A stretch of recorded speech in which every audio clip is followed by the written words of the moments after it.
حافظ صاحب آپ نے جو سوال کیا نا اس کو غور سے سمجھیں، اللہ تعالیٰ نے سینس دی ہے. آپ ذرا سوچیں، اسلام نے زنا کی سزا کے لیے 4 گواہ مانگے تھے. ہوں تو وہ 4 گواہ کیوں مانگے تھے؟ وہ ہوں 4 گواہ اس لیے مانگے تھے واہ کہ اب اتنا عام ہو گیا ہے کہ 4 بندوں کو بھی پتہ چل گیا تیرا. ہوں ٹھیک ہے، یہ ہے 4 گواہ کے پیچھے کی نفسیات جو اللہ تعالیٰ نے ہماری ٹریننگ دی ہوئی ہے کہ تو اب اتنا عام گناہ گار ہو گیا ہے کہ تجھے وہ شرم بھی نہیں رہی کہ لوگ اب تیرا کدھر پر کدھر پردہ رکھتے ہیں کہ اب 4-5 بندے سے زیادہ پھیل اب گیا اب تو عرف میں آ گئی، مطلب تو ہے. معروف ہو گیا تو. ہوں تو ورنہ حضرت عمر بن خطاب کے پاس ایک بندہ آیا اور اس نے کہا یہی اسی گناہ کی سزا میں، اس نے کہا کہ مجھے کر دیں، میرے سے پہلی دفعہ ہوا ہے. عمر بن خطاب نے کہا پہلی دفعہ تو اللہ بھی پردہ رکھ لیتا ہے، تو جھوٹ بول رہا ہے، یہ ہو ہی نہیں سکتا کہ تو پہلی دفعہ پکڑا گیا ہو. پھر رو اللہ. پڑا، کہتا ہاں میں نے صحیح کہہ رہے ہیں، میں پہلی دفعہ نہیں کیا، میں جھوٹ بول رہا تھا. تو یہ اصول ہے، اللہ تعالیٰ کی قدرت ہے، اللہ تعالیٰ سے بڑا کون پردہ رکھنے والا ہمارا. ابھی افتخار صاحب نے بھی یہی کہا نا کہ اصل میں اگر پردہ وہاں پہ کھل جائے تو ہم کس کی، ہماری کیا اوقات ہے. تو جب اللہ ہمارے پردے رکھی جا رہا ہے تو ہمیں مسلمانوں کو بھی اللہ نے صفت دی ہوئی ہے ایک دوسرے کو. اللہ تعالیٰ نے یہ اپنی خصوصی صفت میں سے ایک قطرہ ہمیں بھی دیا ہے کہ معاف کریں اور لوگوں کو پردہ رکھیں. اور لوگوں کو پردہ رکھیں گے تو اللہ ہمارا پردہ رکھے گا. اس میں تو کوئی کنفیوز نہ ہو. اسپیشلی جو خواتین بچیاں سن رہی ہیں چھوٹی، ان کو پتا ہو کہ اسلام کا پہلا اصول گناہ کو چھپانا ہے، گناہ کی سزا دینا نہیں ہے کہ اس کو اپنی حیا کے اندر جلنے اور تپنے اور پکنے دو، یہ خود ہی ٹھیک ہو جائے گا اپنی حیا میں. اگر اس کی حیا اس کا گناہ نہیں دھو رہی کہ وہ دوبارہ کرنے پہ اصرار کر رہی ہے تو فکر نہیں کریں، حیا ہوگا، اللہ تعالیٰ نے انتظام رکھا ہوا ہے. آپ اس وقت تک ایک دوسرے کے گناہ کے اوپر، ایک دوسرے کے عیبوں کے اوپر پردہ داری کریں. آپ بالکل. آخرت میں جو منظر کشی نبی اسلام نے ارشاد فرمائی ہے ہمارے لیے، اس میں آپ کو پتہ چل جائے نا کہ جو پردہ کرتے تھے، پردہ رکھتے تھے لوگوں کا، وہ ان سے آگے ہوں گے جو نیکیاں کرتے تھے.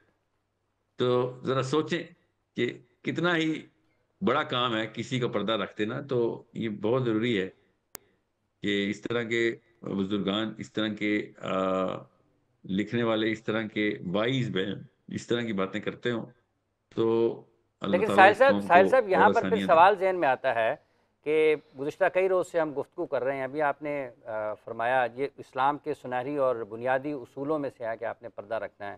پھر لیکن پھر نواز شریف اور زرداری کا نام لے کر ان کا اعلان کیوں کیا جاتا ہے؟ پھر ان کا بھی پردہ رہ دینا چاہیے. حکمران کی تو سر غیبت بھی جائز ہے. حکمران کو نہیں کوئی پبلک افیئر میں، اب دیکھیں عرف میں آپ خود آئیں، پبلک افیئر میں، اس کو پبلک آفس بولتے ہیں نا. جی جی. اب آپ پبلک میں آ گئے پھر آپ گناہ نہیں کر سکتے، کیونکہ آپ کیا ہوتا ہے، عمر خطاب نے کہا خود دیکھیں آپ پبلک افیئر میں کیا ہوتا ہے. اسی عمر بن خطاب رضی اللہ تعالیٰ عنہ کی بات بتاتا ہوں. انہوں نے کہا کہ اگر مدینے کی گلیوں میں کسی کا ایمان بھی نیچے ہوتا ہے تب بھی سوال میرے سے ہوگا. سوچیں، ایمان تو دلوں میں ہوتا ہے، اعمال کی بات نہیں ہو رہی. تو جب آپ پبلک آفس میں آ جائیں پھر آپ کی گردن پکڑنا ضروری ہے، کیونکہ پھر آپ ہلکی سی جنبش آپ کی پورے معاشرے کو ہلا دیتی ہے. ہلکی سی الاؤنس پالیسی کے طور پہ لوگ سمجھتے ہیں اللہ کا کلام ہے. لیڈر اتنی بڑی چیز ہوتی ہے، لوگوں کے اوپر وہی بار ہیبت تاری ہوتی ہے آپ کی پالیسی سے جو صحابہ پہ تو قرآن پھر کی اس آیتیں کی پڑھ کے ہوتی تقسیم تھی. اور وضاحت ضروری ہے نا ساحل صاحب، اس کو عام بندے کے ساتھ تو نہیں جوڑا جا سکتا نا. نہیں جی، میں بھی عام بندے کی بالکل درست سوال کیا آپ نے. یہ بہت اچھا کیا آپ نے میری یہاں پہ تصحیح کی ہے کہ ہر بندے کے پبلک افیئرز کے اوپر نہیں. آپ ہمارا کام ہے پبلک افیئرز میں تنقید کرنا، ایک دوسرے کی تصحیح کرنے تو آئے دنیا میں. میں پردے کی بات تب کر رہا تھا جب آپ کو پتا ہو انفرادی طور پہ کہ آپ ڈومیسٹک سرکلز کے اندر آپ دیکھتے ہیں کوتاہیاں ہوتی ہیں تو کوئی بات نہیں. آپ اس کا یہ مطلب نہیں کہ چرچا کی جائے اس کا یہ مطلب ہوتا ہے کہ اس کو جتنا دیکھیں یہ جو جتنا بشری لوگوں عیب کو ہیں، گناہ کا بشری بتائیں گے عیب ہیں، نا. ان کو چھپانے کی بات ہے، بشری عیبوں کو چھپانے کی نہیں، بات ہے. سارے ایپ زیادہ تر ایپ بشری ہوتے ہیں. نواز شریف زرداری بھی بشری ایپ ہی کرتے ہیں. کون سا انہوں نے کوئی نیا آئیڈیا لے کے آئے تھے؟ میں آپ کو یہ بتا رہا ہوں کہ جب آپ کسی کو، میں پبلک میں کوئی ایسا گناہ بتاتا ہوں جو کسی کا انفرادی طور پہ اس نے کوئی غلطی ہو گئی کسی سے، تو جن لوگوں نے کبھی سوچا بھی نہیں ہوتا اس گناہ کو، ان کو بھی آئیڈیا دے رہا ہوتا ہوں. ایسے معصوم لوگ ہوتے ہیں انہوں نے کبھی سوچا بھی نہیں ہوتا کہ گناہ بھی ہے. ہم ٹی وی پہ ڈال کے نا خبریں سنا رہے ہوتے ہیں اور وہ برائی ایسے پھیل رہی ہوتی. پھر لوگ کیوریوسٹی میں وہی حرکتیں کرتے ہیں، بچے کیوریس ہوتے ہیں کہ یہ کیسے ہوتا ہے، تو یہ کیوں کیا ہوگا، اور شیطان وہاں سے حملہ کرتا ہے. یہ پردے کے پیچھے اصل میں یہ حکمت تھی کہ لوگوں کو نہ بتاؤ. جب اللہ تعالیٰ نے ان کو حفاظت میں رکھا ہوا ہے لا علمی میں، گناہ سے لا علمی میں، تو کیوں ہم ان کو جان کے ایسے نئے آئیڈیاز دے رہے ہیں. سو اٹس ایک بندے پہ شیطان حملہ آور ہوا ہے, خبر سنانے والا نے وہ شیطان سب پہ حملہ آور کروا دیا, ٹھیک ہے. سو یہ اس کے پیچھے یہ حکمت ہے. مگر ٹھیک, پبلک مفتی آفس صاحب سے میں بھی اس کا یا کوئی کمنٹ کیے تھے برائی لیکن اس عام سے ہو رہی ہو, پہلے جب آپ حکومت کی بات کرتے ہیں یا عیوب کی بات کرتے ہیں, اگر وہ چھپانے کا فلسفہ بیان کیا ابھی قرآن کی روشنی میں ساحل ادیم صاحب نے, پھر اگر ہم کیا اس کی ضرورت نہیں ہے کہ یہ تقسیم واضح کی جائے کہ عیب چھپانے کا مطلب کیا ہے, اصل میں اس کا مطلب کیا ہے؟ یہی میں بات ایڈ کرنا چاہ رہا تھا, تو درمیان میں بات ادھر چلی گئی. دیکھیں بنیادی طور پر نا جو بندہ ایک قرآن کو پڑھتا ہے نا ایک ترتیب کے ساتھ, حدیث کو ساتھ جوڑ کے اور پھر اجماع و قیاس ان تمام چیزوں کو ملحوظ خاطر رکھتے ہوئے قرآن کا مطالعہ کرتا ہے, ترجمہ کرتا ہے, تفسیر پڑھتا ہے, تو اس کا جواب وہی صحیح معنوں میں دے سکتا ہے. دیکھیں حضور نبی کریم صلی اللہ علیہ وآلہ وسلم کی سیرت جو ہے نا یہ ہمارے لیے مشعل راہ ہے. یقیناً کسی کے عیب چھپانا یہ ثواب کا کام ہے, لیکن جہاں پر ضرورت شدیدہ بن جائے اب اس کا عیب ظاہر کرنا ثواب ہے. مثلا آپ سے مانگی جائے گواہی عدالت کے اندر کہ جناب اس کے خلاف گواہی دو, آپ کہیں نہیں جی میں تو عیب چھپانے والا ہوں. رسول اللہ صلی اللہ علیہ وآلہ وسلم نے وہاں پر حکم فرمایا کہ یہاں پر عیب بیان کرو. اگر کسی نے کسی قرآن کا بھی حکم ہے کہ جب گواہی دو تو سچی بھلے تمہارے رشتہ داروں کی کیوں نہ ہو. میں اسی طرف آ رہا ہوں. اس کے بعد جب بات آ جاتی ہے کسی جگہ پر رشتہ کرنا ہے تو خاتون کے حوالے سے پوچھا یا لڑکے کے حوالے سے پوچھا, جی بتائیں اس کے اندر کیا کیا چیزیں, آپ کہیں نہیں جی میں تو عیب چھپانے والا ہوں. نہیں, یہاں پر ظاہر کرنے کا حکم ہے کہ اس کے بارے میں عیب ظاہر کرو کہ اس کے اندر فلاں بھی کوتاہی ہے, فلاں کمی ہے, تاکہ جو رشتہ کرنے والا یا کرنے والی ہے اندھیرے میں نہ رہیں, بالکل واضح ہو جائے. اس کے علاوہ جہاں پر بات آتی ہے قرآن کہتا ہے لا یحب اللہ الجہر بالسوء من القول الا من ظلم, کہ اللہ تعالیٰ برائی کے جہر کو پسند نہیں فرماتا الا من ظلم, لیکن جب ظلم کے حوالے سے بات کی جائے تو تب وہاں پر برائی کا جہر کرنا جائز ہے. ساحل صاحب میں یہ بھی کہنا چاہوں گا, وکان اللہ سمیعا علیما, بالکل وہ تو واضح ہے نا, اللہ تعالیٰ کی ذات سننے والی دیکھنے والی ہے, کوئی بھی چیز اللہ تعالیٰ سے پوشیدہ نہیں ہے, تو ہر مسلمان کو بالکل واضح طور پہ علم ہے.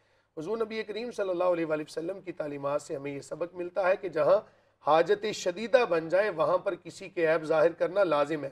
مثال کے طور پہ کسی کو اللہ نہ کرے کوئی غیر ہمارا کوئی دوسرا ملک پکڑ لے اور اس کو کہے بتا تمہارے جناب جو ملک کے راز ہیں کیا ہیں, اب یہ کہے جی میں تو سچ بولتا ہوں. بھئی یہاں پر تمہارے لیے چھپانے کا حکم ہے, ہاں یہاں پر چھپانے کا حکم ہے, تو یہاں پر آپ نے اپنے وہ جو آپ کے عیب ہیں یا جو آپ کی چیزیں ہیں ان کو چھپانے کا حکم ہے. علی ھذا القیاس ان تمام چیزوں کو ملحوظ خاطر رکھتے ہوئے معاملات کیے جائیں.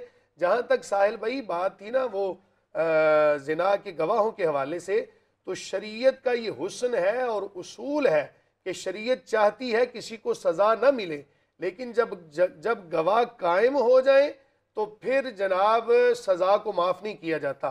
آپ تاریخ اٹھا کر دیکھیں اسلام کی, کسی جگہ پر بھی 4 گواہوں کے قائم ہونے کے بعد سزا نافذ نہیں ہوئی. اس سے ہمیں پتہ چلتا ہے کہ اسلام حتی الامکان کسی کو سزا سے بچاتا ہے. یہ 4 گواہ کیوں رکھے گئے کہ ظاہر ہے ایسا تو ممکن ہی نہیں ہے کہ جناب 4 گواہ عینی شاہد ہوں کہ جو اس تمام معاملے کو دیکھیں. تو جتنی بھی سزائیں نافذ ہوئیں وہ بندوں کے اقرار پر نافذ ہوئیں. آپ صلی اللہ علیہ وآلہ وسلم کے زمانے میں ایک شخص جس کا نام ماعز اسلمی ہے, ان کے حوالے وہ صحابی رسول ہے, وہ خطا ہوئی, رسول اللہ صلی اللہ علیہ وسلم کی بارگاہ میں آ کے عرض کیا, جب توبہ ہوئی تو رسول اللہ صلی اللہ علیہ وسلم نے فرمایا کہ اللہ تعالیٰ نے اس کے تمام خطاؤں کو معاف فرما دی. اس کے ایک کالر لیتے ہیں اور پھر ساحل صاحب سے بھی اس کا جواب لیتے ہیں. السلام علیکم جی, کون صاحب ہے, کہاں سے ہمارے ساتھ اس وقت؟ جی السلام علیکم, میرا نام عرفان ہے, میں لاہور سے بات کر رہا ہوں. جی عرفان صاحب, رمضان کا سماں میں آپ کو خوش آمدید کہتے ہیں, فرمائیے کیا کہنا چاہتے ہیں. میرا ساحل صاحب سے اور مولانا صاحب سے بڑا سادہ سا سوال ہے کہ شادی کو آسان کیسے بنایا جا سکتا ہے. آج کل جب اتنے مہنگے مہنگے ویڈنگ ہالز ہیں اور لاکھوں کروڑوں روپیہ خرچ ہوتا ہے شادیوں پہ, تو شادی کو آسان کیسے بنایا جا سکتا ہے جبکہ اس کے لیے کوئی مہم شروع کرنی پڑے گی پاکستانی معاشرے میں, اور خاص طور پہ ساحل بھائی اس بات کا جواب دیں کہ کیسے یہ سوشل بیریئر, یہ ٹیبو جو بریک ہو سکتا ہے, اور اس کے لیے کس کو قدم اٹھانا پڑے گا. بہت شکریہ. بہت شکریہ جی, آپ کا سوال تھا آپ کا لاہور سے. ساحل صاحب آپ نے سوال سن لیا ہے؟ جی ہاں, آپ کو آواز آ رہی ہے؟ جی جی بالکل سن رہے ہیں, فرمائیے. بیٹا قدم تو آدمی کو اٹھانا پڑے گا, معاشرہ اصل میں آدمی کے کندھوں پہ کھڑا ہوا, یاد رکھیے گا. ختم کی. جب بھی بات کریں گے آدمی کے ذمہ آئے گی بات. تو لڑکوں کی بات ہے اس وقت, آپ مرد ہیں, آپ کو ذمہ لینا پڑے گا. آپ جب تک آپ نہیں اپنی ڈیمانڈ لسٹ ڈراپ کرتے تب تک شادی سستی نہیں ہوگی. عورت کو نہیں آپ یہاں پہ آپ قصوروار ٹھہرا سکتے. یہ 2 نمبر آدمیوں نے یہ 2 نمبری کی ہوئی ہے کہ جو ایک شادی کے کروڑوں روپے لگ گئے اور سب کوارے بیٹھے ہوئے, خود بھی بیٹھا ہوا ہے. یہ وہ لڑکا ہے جو اپنے باپ کو, اپنی ماں کو نہیں فتح کر سکتا کہ آپ کیوں اتنی بڑی بڑی لسٹیں لگا کے بیٹھ گئے ہیں, کن لوگوں کو خوش کرتے ہیں اللہ کے علاوہ. ٹھیک ہے. سورہ نساء میں اللہ تعالیٰ نے بتایا کہ انسان کی نفسیات کے بارے میں, کیوں کہ یہ لوگ, ابھی اس کانٹیکس میں نہیں, میں نفسیات بتا رہا ہوں, کہ ایسے لوگوں سے ڈرتے ہو جیسے کہ اللہ سے ڈرنے کا حق ہے. اور اس کے آگے کیا سیگا اللہ نے لگایا کہ اس سے بھی زیادہ ڈرتے ہیں. اللہ سے بھی ڈرنے کا حق ہے جتنا کہ یہ انسانوں سے ڈر جاتے ہیں اللہ. کہ لوگ نہ کچھ کہہ دیں ہمیں. یہ ہے وہ مرد کی کمزوری. عورتوں کو مت کہاں پہ قصوروار ٹھہرائیں. مسلمان مرد کے کندھوں میں معاشرہ کھڑا ہوتا ہے, یاد رکھیے گا. یہ جو آپ نے جو معاملہ بتایا نا شادی کو آسان کیسے کریں, تو پھر آپ ان مردوں کا ویٹ کریں کہ جنہوں نے بہت ہی مہنگی کر دینی ہے, اس کے بعد لڑکی والے مجبوراً پھر سستی شادیوں کے اوپر اتریں گے. تو پھر اگلی 2-3 نسلیں تو لگائیں, اتنی جلدی تو نہیں بڑھ رہا یہ ریٹ. اور یا پھر آپ لیڈرشپ میں آئیں اور آپ خود پہلا فیصلہ کریں. آپ خود بھی تو سوچیں, آپ اپنے اندر جھانکیں, آپ کی ڈیمانڈ لسٹ بھی تو ہے نا, وہ بھی ڈیمانڈ لسٹ ہائی مینٹیننس ہے. ہائی مینٹیننس میں ایسے کام تو نہیں ہوگا. اگر آپ نے واقعی میں یہ دونوں لفظ اکٹھے استعمال کر دیے ہیں جس میں شادی اور آسانی ہے, تو پھر یہ دونوں کام ملتے ہیں تبھی جب ایک آدمی کی طاقت استعمال ہوتی ہے ادھر, کہ مرد فیصلہ کرے گا ادھر. مسلمان مرد اصولوں کے اوپر کسی بھی قسم کی اور ڈسٹ نہیں آنے دیتا. یہ ڈسٹ جو ہے نا, یہ ہے ہمارا معاشرہ. آپ اسلام کو, اگر اسلام کی, میں آپ کو ایک واقعہ سناتا ہوں, آپ کو پتہ چلے. نکاح عبد الرحمن بن عوف, نبی اسلام کو مدینے میں گلی میں ان کا آپس میں ملاقات ہوئی, تو نبی اسلام نے ارشاد فرمایا, او عبد الرحمن تیری ایک کرتے پہ کیا لگا ہوا ہے, اورنج کلر کا داغ سا تھا. انہوں نے کہا یا رسول اللہ کل نکاح کر لیا تھا, کھانے کی دعوت تھی تو اس پہ یہ کھانا حضرت کھاتے ہوئے جابر تھے لگا. یا عبد الرحمن تھے؟ عبد الرحمن بن عوف ہجرت کے بعد. جابر بن عبداللہ کو تو نبی اسلام نے خود نکاح کے لیے یہ دیکھیے گا ذرا اس کو. دیکھوں گا میں, اچھا کیا آپ نے, کیونکہ جابر اور عبداللہ کے جو ہو سکتا ہے غلطی ہو سکتی ہے دونوں صحابی میں سے. بہرحال مقصد یہ ہے کہ عبد الرحمن بن عوف نے کہا, یا جب جابر تھے, انہوں نے کہا کہ یا رسول اللہ میں نے نکاح کر لی. نبی اسلام نے شاف مایا تو پھر ولیمہ ضرور کر لیجو, ولیمہ ضرور کر لیجو. مطلب کہ شادی نکاح جو ہے نا, اس پہ نبی اسلام کو مدینے میں نہیں پتا تھا کہ جابر یا عبداللہ کا نکاح ہو گیا, عبد الرحمن کا. تو کیوں, کیا مقصد کیا اس کہانی کا, آپ کو جو سنایا یہ پورا واقعہ, کہ ہم نے جو نکاح کو یہ ڈھنڈورا بنایا نا, وہ خرچے تو کروائے گا پھر. اور وہ ڈھنڈورا ہوتا تو چلو میں مان لیتا جی, لوگوں کو بتانا ضروری ہے, مگر لوگوں کو بتانا ضروری تک نہیں رکھا ہوا ہم نے, لوگوں کو دکھانا ضروری ہے کے اوپر کر دی. تو یہ کون دکھاتا ہے؟ تو اور جو مرد اس کے ذہن میں آئے نا کہ نہیں یہ عورتوں نے بہت کچھ کیا ہے, وہ مرد ابھی تک مردانگی کو پہنچا ہی نہیں ہے, جو عورتوں کے اوپر بلیم ڈالنے والا مرد. یہ ڈیسیژن بیٹا آپ کو خود لینا پڑے گا. جنہوں نے سوال کیا, یہ نکاح آپ کو خود کرنے پڑیں گے ایسے جس میں مثالیں قائم ہوں کہ کوئی خرچہ نہیں ہوا, اور اسپیشلی لڑکی والوں پہ تو خرچہ آنے ہی نہیں دیا انہوں نے. بالکل ٹھیک ہے. ٹھیک آپ ہے, کیا یہ کہیں بہت گے ضروری سوال ہے میں؟ کہ دیکھیں نکاح جو ہے نا, یہ بنیادی طور پر بقائے نسل انسانی کا ایک بہت بڑا ذریعہ ہے, اور یہ وہ ایک پاک دامنی والا ہے کہ جس سے آگے نسل انسانی چلتی ہے, اور حضور نبی کریم صلی اللہ علیہ وآلہ وسلم کی مبارک سنت ہے. سب سے بڑھ کے یہ بات ہمارے پیش نظر ہونی چاہیے. کریم آقا علیہ الصلوۃ والسلام نے فرمایا سب سے بڑھ کے برکت والا نکاح وہ ہوتا ہے جس کے اندر خرچہ کم ہو. تو آج ہم نے تو خود نمائی کے ایسے ایسے معاملات جناب شروع کر لیے ہیں. یقیناً وہی نکاح کامیاب ہوتا ہے جس کے اندر اخراجات کم کیے جائیں. اور میں اتفاق کرتا ہوں اس بات سے کہ لڑکی والوں کے اوپر بالکل بوجھ نہیں ہونا چاہیے. اور یار ایک بندے نے اپنے جگر کا ٹکڑا تمہیں دے دیے, کس بندے کے, یہ اس کی ہمت دیکھو کہ اس نے اپنے جگر کا ٹکڑا جو ہے وہ تمہارے ساتھ چلا دیا. اس سے بڑھ کے جو لوگ فرمائشیں کرتے ہیں, مجھے تو تف آتی ہے ان بندوں کے اوپر کہ جو جہیز کی ڈیمانڈ کر رہے ہوتے ہیں, جو زیورات کی ڈیمانڈ کر رہے ہوتے ہیں. ایسا لگ رہا ہوتا ہے کہ جیسے اللہ تعالیٰ معاف فرمائے کہ ایک اپنی بیٹی بھی دے رہا ہے ساتھ, اور ساتھ آپ کو جناب وہ پوری کی پوری پراپرٹی دے رہا ہے. یہ تعلیمات اسلامیہ کے بالکل خلاف ہے. اصول یاد رکھیں ہمارے ناظرین و سامعین, اور جس بندے نے سوال کیا تھا کہ جس معاشرے کے اندر نکاح جو ہے وہ مشکل ہوتا ہے وہاں پر زنا آسان ہوتا ہے، اور ہمیں یہ چاہیے کہ نکاح کو آسان کریں۔ نکاح کے اندر کیا چیزیں ہیں؟ حق مہر ہے، اس کے علاوہ جناب وہ ولیمہ ہے۔ ولیمہ نبی کریم صلی اللہ علیہ وآلہ وسلم نے فرمایا کہ ولیمہ کرو، چاہے وہ ایک بکری ہی کیوں نہ ہو۔ تو اس لیے ان تمام چیزوں کو اسلامک پوائنٹ آف ویوز کو سامنے رکھتے ہوئے اگر ہم اپنی زندگیوں کو گزاریں گے تو یقیناً معاشرے کے اندر جناب حسن آئے گا اور معاشرے کے اندر آسانی والے معاملات ہوں گے۔